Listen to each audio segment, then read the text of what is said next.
Hi, friends. Thanks for joining us. Do us a favor, smash that subscribe button. It helps the channel grow. Benny, where can they find us on social media? Yeah, you can find us Ray Benny Sports. We're on Twitter, Facebook, Instagram, TikTok. Check us out also on Reddit and Discord, and leave us a rating on your favorite podcast provider. Let's go into Bomber Talk. Bomber Talk, brought to you by Fahrenheit Airbrushing. Stand out on the ice, pavement, on the field, or in the stands with a custom airbrushed helmet, goalie mask, or project. A local Manitoba business with affordable solutions for any project. Check out Fahrenheit Airbrushing on Facebook or call them at 204-891-7431. And don't forget to tell them that Ray and Benny sent you. Okay, so they're 2-5 right now. They lost against Saskatchewan, who had a backup quarterback in there. They only scored 9 points, couldn't score a touchdown. Ooh. What's one word you'd use to describe the Bomber loss to the Roughriders? For me, I'm going to have to go with ugly. Ugly. I've sat there watching this game, and you're like, it's this nice summer night out, and you're like, I could be outside doing some stuff, and you're sitting there watching this game, and it never got good for the Bombers. And when it seemed to go good, they just ended up making mistakes, interceptions, fumbles that ended up costing them the game. Yeah, well, it was ugly. That was one of the ugliest games I've seen in a long time, especially when you're expecting them almost to win that game. With the position they were in, rolling in 2 games in a row, Saskatchewan having lost Hardrick, having in a backup quarterback. But they can pull it off. They couldn't get a touchdown. The one word I used, well, I guess it's a combination of 2 words, is reality check. There are far too many holes in this team to believe that they can make any kind of noise late in the season. The way they look now. I hope I'm wrong.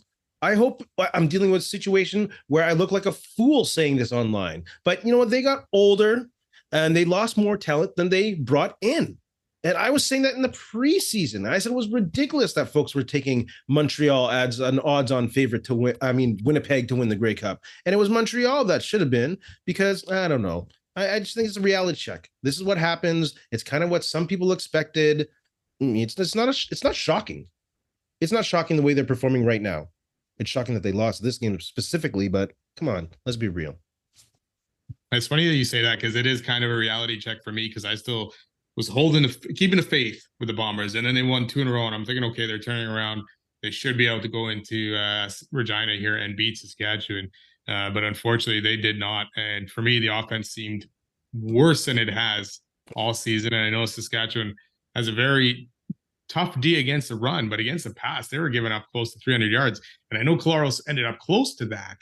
But when I looked at it again today to see what his stats were, I was like, 266. I'm like, it did not feel like 266. And I guess there was a couple, the long ball to Dembski late in that game and stuff like that got him closer. But he was out of rhythm and out of sorts. The whole offense was. The O-line struggled for the most part in that night. And yeah, it was not fun to watch. Yeah, there aren't many elite quarterbacks in this league right now. There might be 3. 1 is injured, but no, there's 2, because I can't put Zach Collaros in that category right now. Not right now. Vernon Adams was playing with the Bombers against the Riders, or if Cody Fajardo, I think they would have won that game, to be honest with you. There's opportunities there, and not all on Collaros, but Collaros is making a lot more mistakes and a lot more poor decisions than he has in the past couple years. I'm just saying. Well, we saw the mistakes start to creep up last year, right? And we're thinking, okay, what's going on? But this year, it is just, the problem is right now, he is not getting the touchdowns to win these games to cover up these mistakes.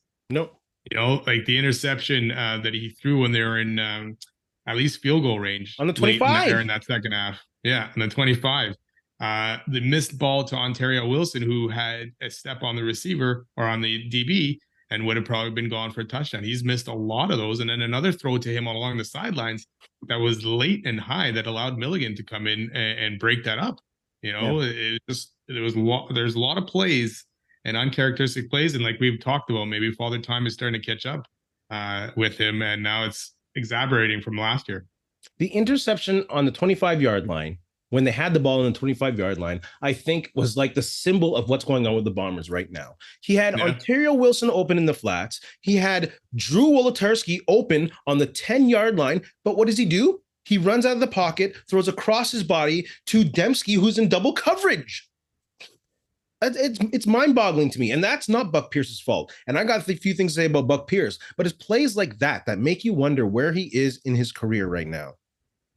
Well, yeah, and there was many times, and I don't know if he's second guessing himself, but there were many times that night that he was hanging on to the ball way longer than he should have, and he had guys open, even right in front of him, right in the flats, right, kind of thing, and he still was not comfortable enough throwing those balls that he hung on to it longer, which either led to a bad play, interception, or ended up him getting sacked or just having to throw the ball away. Zach Collaros, definitely not the MOP form quarterback that we saw in 2019 and 2021. No, and that O-line. Yeah. The O-line was something too in that game. After a few good games and we're thinking they're turning around, the O-line shit the bed. And I'm not even going to put it on the personnel that we have in the O-line. The personnel is what it is. Yeah. It's all about play calling and what additional personnel you use to help the O-line.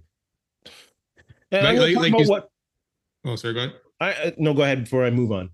I was going to say, like you said, Hardrick was hurt for Saskatchewan. And what's his name? Bremer came in and he played a pretty solid game, especially on the ground kind of thing, like opening holes. So yeah, that's no excuse really, right? For this O-line after 6 games now together. 7 games?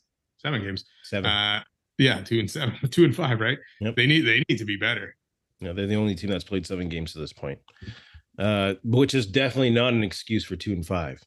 Just mentioning it. What encouraged you most from the last game? I saw them use the heavy set. Yeah. And they barely did use it.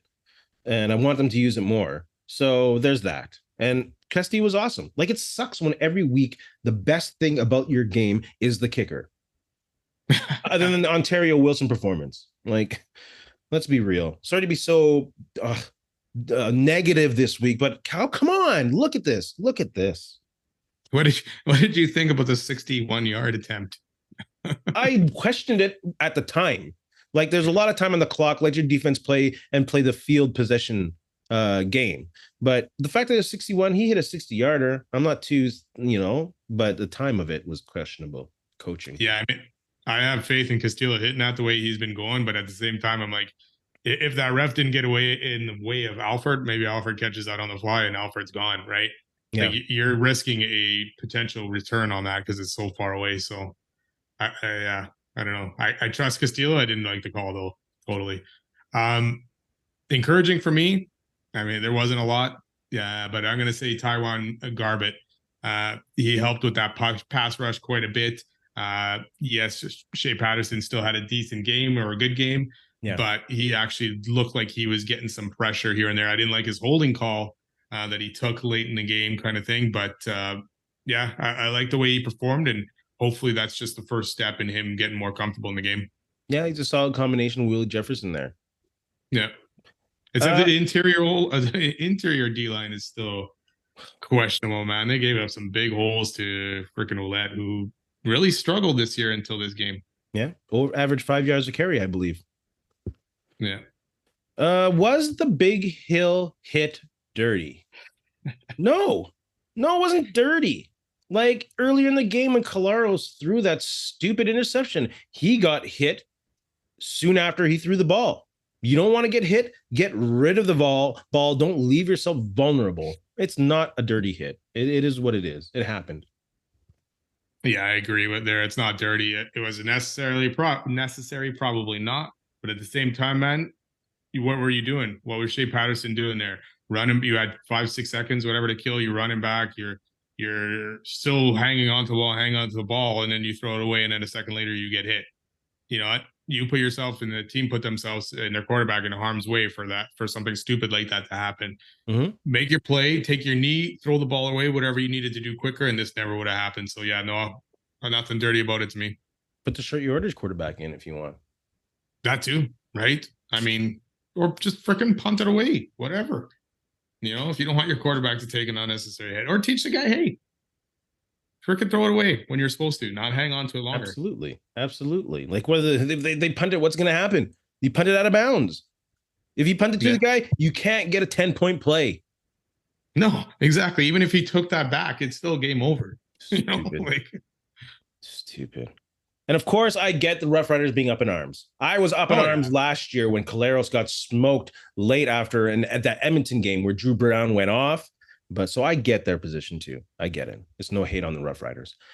So we're over a third of the way through the season. What's the main concern with the Blue Bombers? I'm going to say play calling and use of personnel on the offense. Buck Pierce isn't using formations to benefit his offensive line. He isn't leading on the running game unless Zach Collaros is injured.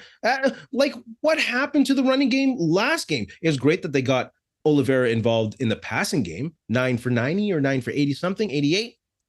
But you don't give up on the running game. That's your bread and butter. And for some reason, at least 3 or 4 games now this season, he's gone away from the running game for no reason at all. So my main concern is play calling. And also a little bit of complacency with the coaching staff in general. This comment from O'Shea, and I know you can't read too much in the comments in the media, but we'll ride with Zach any day. He doesn't have to prove himself. Are you serious? Are you serious? Like, behind closed doors, that better not be the tone, because he does have to prove himself, because he's yet to throw a touchdown pass this season. Or no, he did. One. He did. Sorry. Two. So this is 1 to 11, isn't it? No, I think 2 last week in Calgary, right? 2 to 11. That's the ratio that they're playing with. 2 to 11. So, there's a bit of complacency setting in, and I was worried about that a few weeks ago. Yeah, I agree. I can't even remember the touchdown passes he threw. I can't even remember them. One was to Wilson. I know that. I can't think of the second one even. It's been too long. So yeah, that's my main concern. Yeah, it's execution for me on offenses as well, because the play calls, like, how many passes in that backfield were just to Oliveira? Like, there was nothing downfield. Like, what was happening, and he just didn't trust his eyes to see what was happening down there, because the shots downfield weren't happening. Oliveira only 9 carries, and it was averaging 5.4 yards a carry. So I don't know why you're stopping and not going to it. And he had some big runs in that second half. Yes. And they still they shied away from it. And you're trusting Zach Collaros to throw 31 times here in this game, you know, and it's just, I don't understand it. And things would need to change. You have to make this, and we talked about this, especially with Lawler or Dalton Schoner. This needs to be an Oliveira offense. And I get it. 9 catches is a lot. That's great. But he also needs to be running that ball and doing a little bit more. And more Strevler. What are you paying this guy for? Seriously, to wait to be a backup when you're not going to let him throw the ball anyways? Gosh, why is there not a Chris Strevler package? 3 plays this guy's in the game, and you're letting Zach Collaros throw it 31 times ineffectively? Oh, come on. And then you bring that up, and it's just like, hey, could they have just not signed Prukop back to be the short yardage guy? And then you also wouldn't have been able to keep Janari and Grant, right? Because I don't think Prukop would have got paid the same as Strevler. So you probably could have worked it out that you keep both of those guys. I like the signing of Strevler, but you need to use him a little bit more than what you're using for, because you could have just kept Prukop for probably $100,000 or whatever the heck he was making to sneak the ball. Like, that doesn't make sense to me here. What's the point? Oh, my question to you? The DBs though, unless the Bombers are getting pressure or getting after that quarterback, Evan Holm hasn't been the same so far this year. He's been beaten a lot, and he was getting beaten a lot in that Saskatchewan game. So there is definitely some issues going on back there as well. I mean, there is issues up and down this whole lineup, but the DBs aren't making enough plays back there as well when they need to. Are they in a position to make any plays? 2nd and 7. They send out an all-out blitz. They need 7 yards. The DBs are 7 yards off. Like, what is that? Yeah, I guess the same as always, right? But Schaefer Baker was having his way until he got hurt, and then I'm going to pronounce this right. Aju. He tore it up in the second half. He wasn't even in the game, I think, until Baker got hurt, and then he still got 110 yards. And some of the catches he made, he was beating our DBs pretty good, even on times when they should have been able to stop him, kind of thing. So it's interesting back there what's going on. Shea Patterson threw way better on the run than Zach Collaros. Zach Collaros has not been throwing on the run well at all for maybe even the past couple seasons. And that was one of his big things that Zach Collaros could do: run out to the right and find that guy, right? But that's not working. Well, he ran out to the right, and then he threw it across his body to the left to a double covered. Jeez.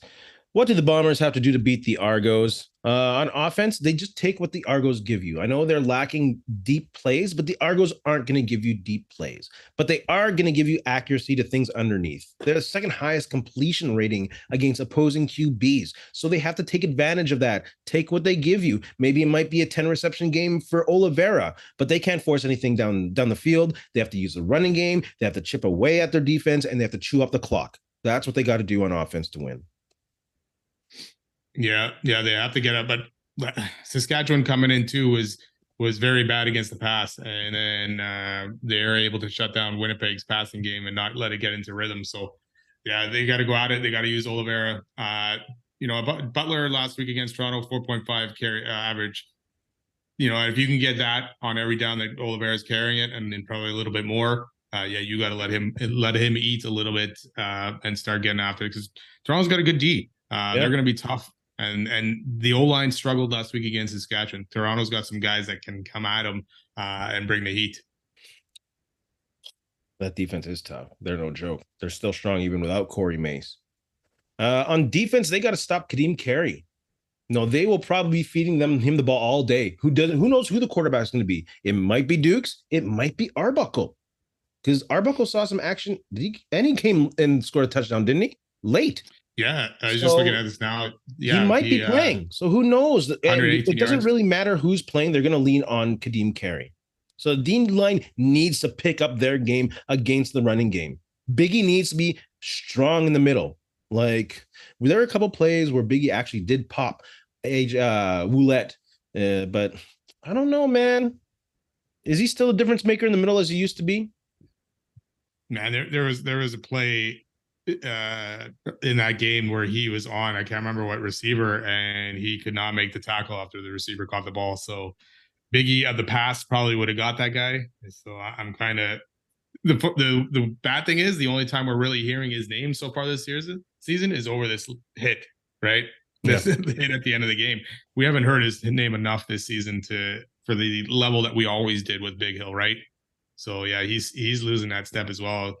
So far, what it looks like.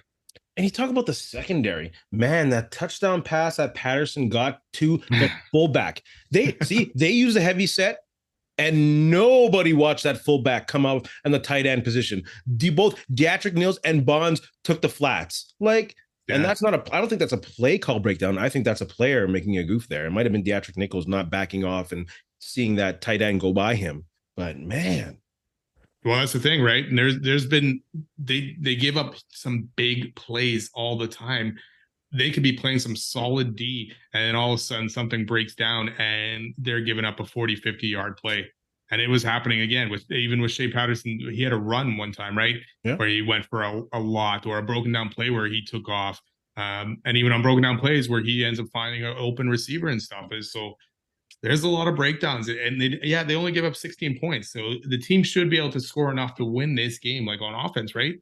But again, you gave up some big plays that kind of hindered things, and then late in the game, they couldn't make a stop on those last few drives to give Winnipeg another chance. You already mentioned what they got to do on defense? I didn't, but you're going to – it depends what quarterback, right? Dukes was a little bit more agile, right? Last year when they played, he was giving the Bomber defense some fits, but he seems to be struggling right now. But yeah, Kadeem Carey, that guy has always played well against Bombers and played hard. Slow him down. And DeMonte Coxey is coming into form. So someone who I'm talking about DBs, they better be on that guy and be able to watch him. Oh my goodness. And then, return of Rasheed Bailey too, right? Yeah, that'll be fun. That'll be interesting. But this is in Toronto, right? we're engineering Grant. Oh my God, this. I'm just speaking of special teams, they got to stop this dude. It sucks watching him thrive now 3 weeks in a row. Yeah. Oh, he's gonna he's gonna get another one, isn't he? Why not?